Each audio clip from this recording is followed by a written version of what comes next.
Hello everyone, this is CelerityzZ here, back with another awesome Halo 5 video for you guys today. Very excited today guys to be bringing you some doubles gameplay from CelerityzZ today, and something a little bit special here actually.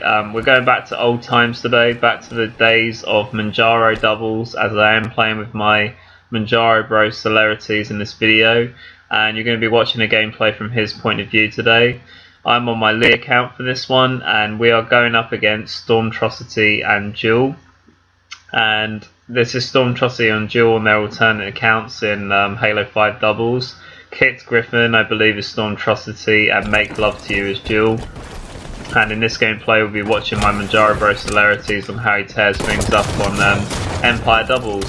So recently, guys, I've been playing with Matt, as you guys know from a previous video recently, and it's been really great to go back to playing with him. And in this gameplay, we reunite the Munjaros Doubles gameplays, and in this gameplay, it's Matt's POV for the game. So you're watching CelerityzZ's point of view for this match, and he just plays really well in this gameplay. And I've just really enjoyed some of the big doubles matches that I've had recently, coming back to him playing doubles. I haven't really played doubles a great deal in Halo 5, so this has kind of been like my first experience with Matt later on in the game, so it's really nice to be playing that, and I really hope you guys enjoy his point of view for this match. And I've got evidence to show you that it was Storm and Julle on these alternate accounts after the video, but I really hope you guys enjoy this gameplay. It's a pretty close game, and Matt played really well, like I said, and I'm just looking forward to commentating it. So at the start, guys, of an Empire Doubles match, Matt and I feel it's really important to secure that overshield, so that was our main focus at the start of this game, and he does a really nice job to pick that up. And Matt gets a really big kill on Julle as well at the beginning, who had camo, so did take out the camo at the beginning, but that was the power up that they went for. And it's really important in Empire Doubles to keep note of the times as you progress throughout the match. Matt and I feel that the overshield is more important later on in the game, but we had a rough timer on camo, and obviously if you know the times, it's really good for you moving forward with the rest of the match. And we had a phenomenal start really with Matt's overshield grab. He made some really nice plays at the beginning, started off the game I think with 3 kills and 0 deaths, so really nice start from him, and we took a commanding 6-2 lead at the start. So at this point here in the game, like, it's, we have to sort of stay alive together, stay well with our teamwork, and make sure that we prepare well as we move to the next set of power-ups and the next part of the game. At this point here, some really nice double team from Matt and myself. He makes nice plays to help me, and I finish off that kill before I'm taken out from, I think, Julle at security. So at this point, just trying to get back with Matt. It's always important to stay with your partner in doubles, and here, as you can see from Matt, he's just making nice plays to stay outside and watch for any sort of pushes that Stormtrocity and Julle might make. At this point here, really nice play to react to that call out that I was giving Matt at the time. Unfortunate for him that he was low shields and couldn't challenge Julle for that OV. Really good play from her to be able to get that overshield, and as you can see, it's making a press here to the camo.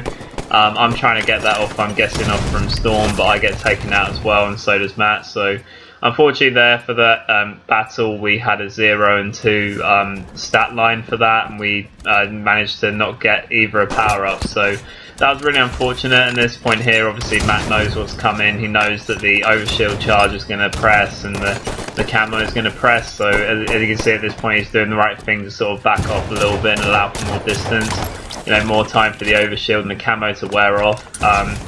Using me as a sort of distraction there, makes a really clutch play to take out, I think, the camo, and then I'm able to finish off the overshield player. So that was a really nice bit of play from both of the Munjaros there, because we had no power-ups and we were able to get some really big kills there to sort of stop that push that they would make. Unfortunately now the times are in the hands of the my Swedish friends, Stormtrocity and Julle, the Swedes. They do have the time on that overshield and camo now, so we're going to have to sort of bear that in mind as we progress forward with the rest of the game. But as you can see, like, Matt's playing it really pretty safe there. It's a bit unfortunate to get cleared up in the way he did here, because he was trying to get eyes for me for where they would be coming. Currently a score of 10-8, so it's a pretty tight-knit game. At that point there, when Matt dies, obviously I have to stay alive and wait for him. And you can see here, it's just, we're working well together with Munjaros, just trying to decide our best next course of action to take in this doubles match as we push forward. and as you can see here, we just respond to each other and always make sure that we're trying to shoot the same person. It's really important in doubles. It's a double effort, so you really have to make sure that you work well with your partner and always try to respond as much as you can to opportunities that they make in the match, and you know, work well together as a double team. At this point here, we're just trying to, you know, see what kills we can get. Unfortunately, the DMR player is able to take Matt out there, and I was weak from opposing battles, so I couldn't really do much in that scenario. I had someone coming from behind and both get taken out. So at this point here, they had the previous overshield and camo, and unfortunate for us, we were taken out at the point when overshield was coming up, and it's pretty unlikely that we'll get camo, considering the overshield player can press the advantages and make it hard for us to push into security to try and even fight for that camo. Right here, really nice place from Matt, like to get the sentinel beam and do as much damage as he could on the overshield. It's really huge if you can suppress that advantage as much as you can. It's a very big power up in doubles on Empire, and you know, against Onyx players, because that's what Storm and Jewel had their ranks on Onyx doubles. You know, it's always you know, going to be a difficult thing if they have that power up for a long time. So it's, you know, really great play from Matt to be able to take that off, and just smart, you know, decision making, sort of being aware of all the situations that will occur as, like, you know, our previous decisions from the game, what that's going to mean.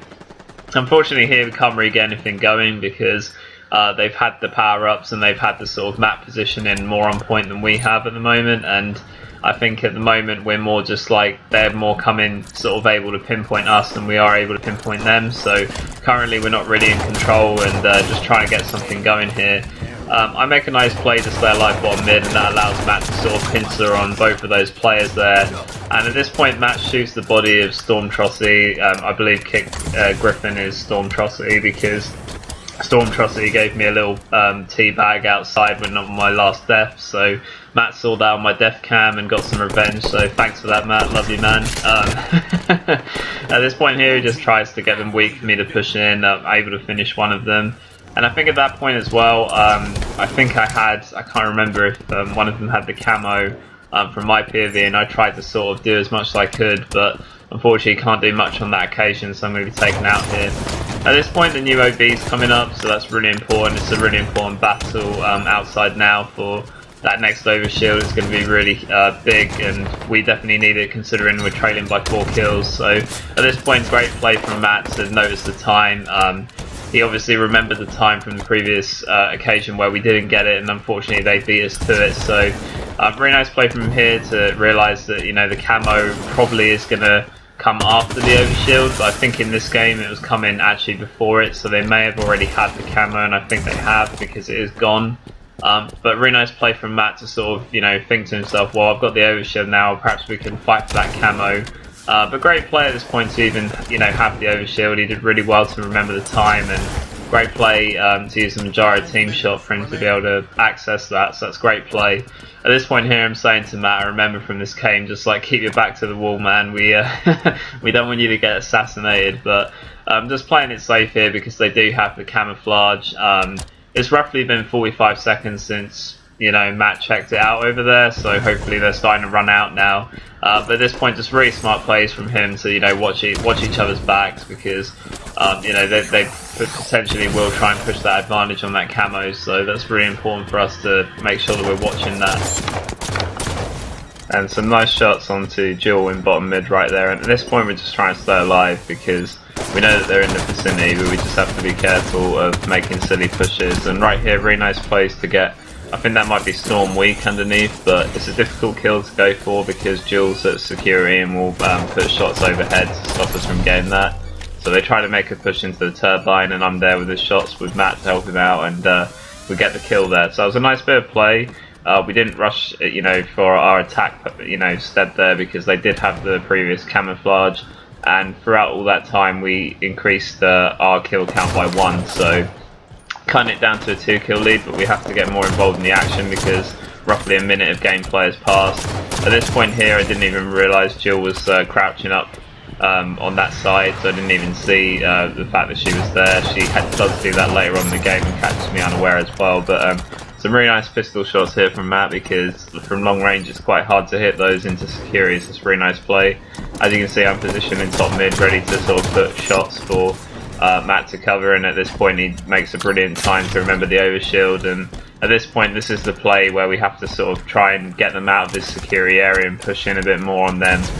So that's what he's doing right here with some nice AR shots. Unfortunately he couldn't stabilise those right underneath it, but really nice play here to just take the time, use the overshield as the sort of driving force behind our push here, which is a really nice play. Really nice awareness to make sure we don't that he doesn't get back smacked, so he's just checking his flanks and everything.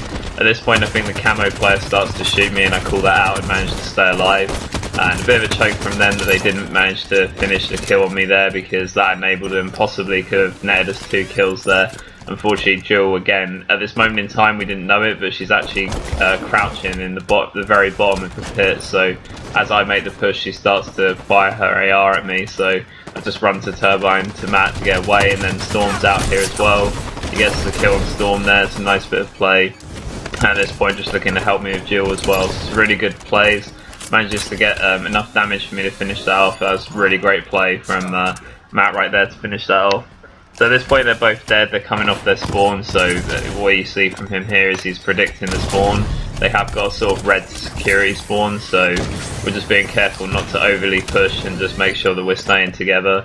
I'm here on the Turbine with Matt just in case you know, they decide to push around the corner or something. So we're ready for any kind of advantage of attack. So at this point you can see again the crouch play from, I think that's either Jewel, or I think that was Jewel there, they initiated that one. Oh no, sorry, it was Storm, never mind.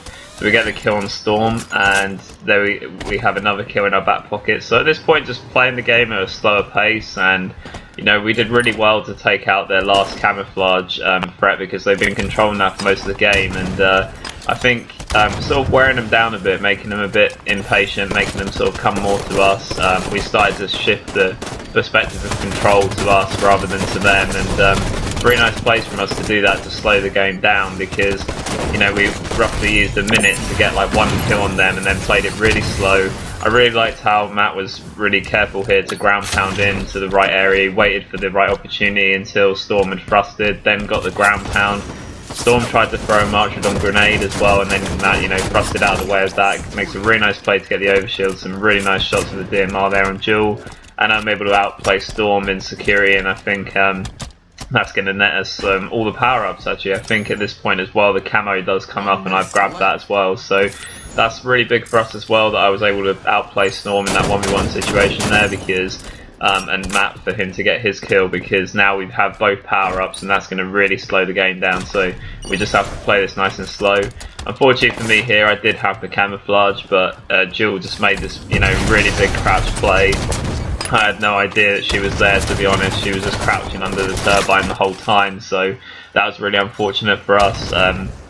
It would have been nice if I could have exploited that camo a bit more. It would have made it a bit easier for us to finish off the game, and just unfortunate for Matt to get caught unawares there. So at this point we just have to be careful. There's not much time left to play. There's only a matter of a few seconds now, so unfortunately for Matt he does get caught off guard here, but does a lot of damage for me to finish off these last 2 kills of the match, and you're going to see me finishing off those kills at the end of the game. But great play from CelerityzZ, my Munjaro bro, on this one. I was really liked his PoV for this game. He really played it well, and you know, together the Munjaros triumphed over Stormtrocity and Julle.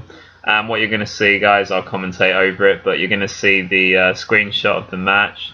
Also the messages I exchanged with Julle, which kind of proves that, you know, Kicked Griffin was Stormtrocity and that she was Julle, because at the time of the match, Matt said, oh, this is Stormtrocity and Julle, by the way, because I've already played these alternates of theirs with the Gunda Dogs, so Matt with the first-hand intelligence. At this point you're just seeing me in the kills that I got, that I finished off the match with Matt's great play to get as much damage as he did, and I was able just to finish it off for him. But as you can see here, a lot of nice damage onto that first player, which was Storm, and then just finishing off Jewel and giving a bit of the shots, because you know they both bagged me during the match, so just getting my own back. But really great match for the Munjaros. It was nice. This was sort of like one of the first biggest wins to us coming back to playing doubles together, so it was quite a nice one, and I really hope you guys enjoyed it. What I've got coming is the sort of the evidence that it was Stormtrocity and Julle. There's a screenshot of the match, so Onyx tier doubles. At this point, I'm just going on to my Leigh account. I'm going to show you the message. You can see CelerityzZ is signed in there. So you can see here, this is the messages between Julle, and it's quite funny. It starts off by saying that I was lagging, which, you know, as you can see from Matt's PoV, I wasn't. So I go, okay, Julle, and then he goes, retard. And then the messages just go on. I go, how's Storm, ignoring that. And he goes, not glad because you effing lag. Well, no more than he did during the match, to be honest. I'm pretty sure it was more a server for them, to be honest. But here, what we saw at the time as well, that Julle was AWOL in the menus. I checked on CelerityzZ, but this is the account of Julle, and when she had a sort of list available to see who she had added, Storm was on there, but I can't see it now for some reason.